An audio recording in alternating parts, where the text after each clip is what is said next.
I'm Alan Dale from the We Are Tourism podcast, and I want to tell you, it's such a great experience to be here in St. John's, Newfoundland and Labrador, talking to people in the hospitality industry that are truly having fun in what they do and making a difference. And on that note, why don't you guys introduce yourself? We'll start with you. I'm Shannon Pilgrim. Okay. I'm Trevor Pilgrim. Okay, Trevor, what do you guys do? We own the Mayflower Inn in Roddickton.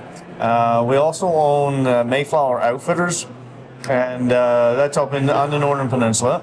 And Shannon started 5 years ago. Shannon had started a meat wild game processing cut operation there to complement the outfitting business. Wow. Yeah. So let's talk about the meat first. Tell me all about that. Well, what we do is when we have hunters come to the area, we take their meat, they bring it to us, and we butcher it, and we vacuum pack it, and we freeze it, and it's all prepared for when they go home. and this is just wild game. It's moose, caribou, and black bear. Yeah. Okay, wow. Moose, caribou, black bear. Wow. Yeah. How much of that would you process every year? I would say we probably process about 300 animals. Wow. And is that open for anybody to buy, or does it go back to the... No, it's just the hunter. It's the non-resident and resident hunters, Okay. residents of Newfoundland and Labrador, and the non-residents. So we work with other outfitters in the region, Right. And they bring their customers bring their animals to us, Wow. we butcher that, and it's a full process, complete.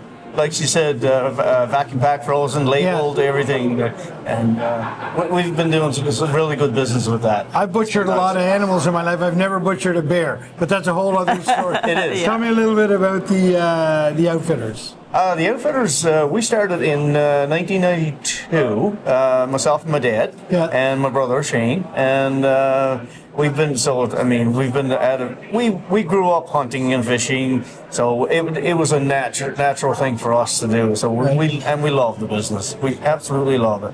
The people are just amazing. Yeah. Yeah.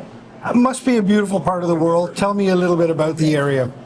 Well, it's, you know, when you say off the beaten path, yeah, well, that's us. Yeah.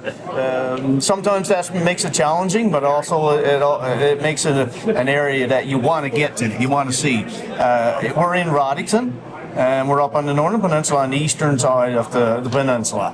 So if you picture St. Anthony, we're south of that, but we're over on the eastern side of the peninsula there. It's beautiful. As the very end of the, when you get into Roddickton, you see the Cloud Mountain.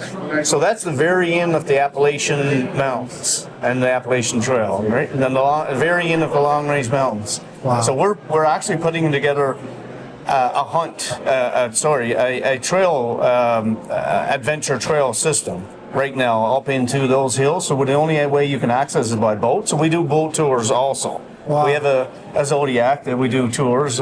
So yeah, I love the area. It sounds like a true experience that you're giving people when they get there. So you've been in operation for quite some time now. Well, my mom and dad started the hotel business in 1974, so I grew up into the tourism business. So I was 8 years old when we started that. They started that hotel business.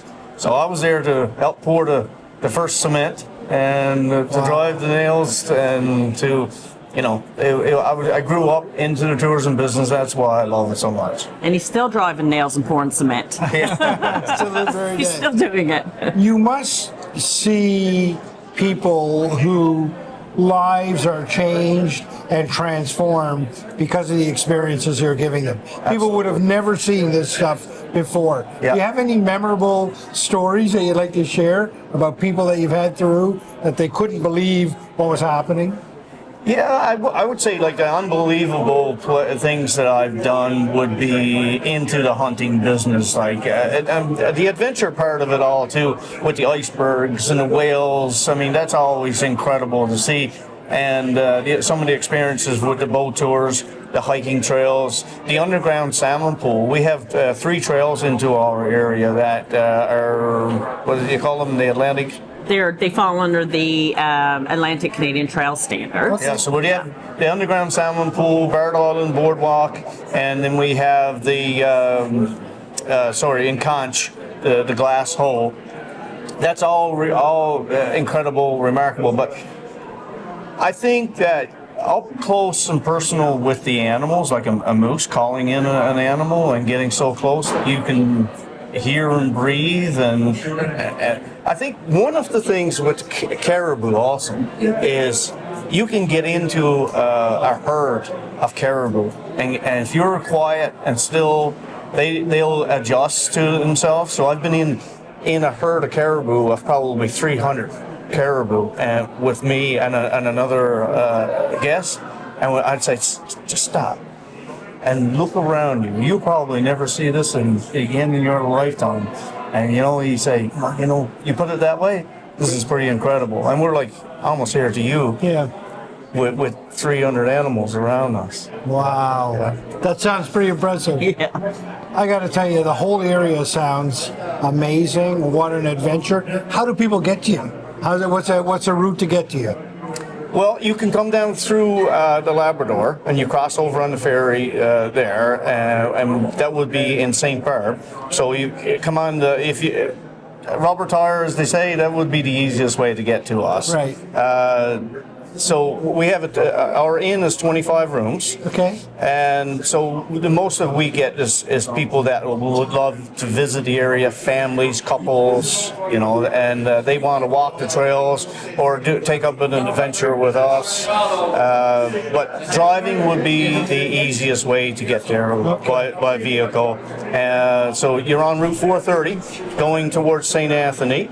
And we're on Route 432 that brings you across to the eastern side of the peninsula. Wow. Yeah. Sounds like a beautiful part of the world. It is. Yeah. You must be able to see the stars up there. Most definitely, and it's quiet. Yeah. So a lot of people that come to our area, that's a lot of the reason why they come, because they do want to get away from, the city, the noise. But in our area, it seems like it's especially quiet because I guess it is so rural and stuff, right? So tell them what your best experience, what you love to do in the outdoors about the most. Oh, well, my favorite thing to do is snowmobiling. Is that right? So we do that in the winter, all the time, and we get people that come. We get groups coming that are snowmobiling as in well. our area is like it starts in late December. And we can snowmobile right up till probably the first week of May. Really? Yeah, and you go do the hills, the long range, and then we do. We take guests out snowmobiling? Yeah, Oh yeah. yeah. And we like to do what do we call ghost town rides. So we'll ride into towns where it's already been relocated, but people have cabins left there. So we do like ghost town rides. Yeah. We love that. Sounds amazing. The whole experience, it is truly a remote experience. It is. People, that's a destination they want to go to. Yeah. This is the face of tourism in Newfoundland and Labrador. Thank you very much for being on the show. Thank you. Cheers.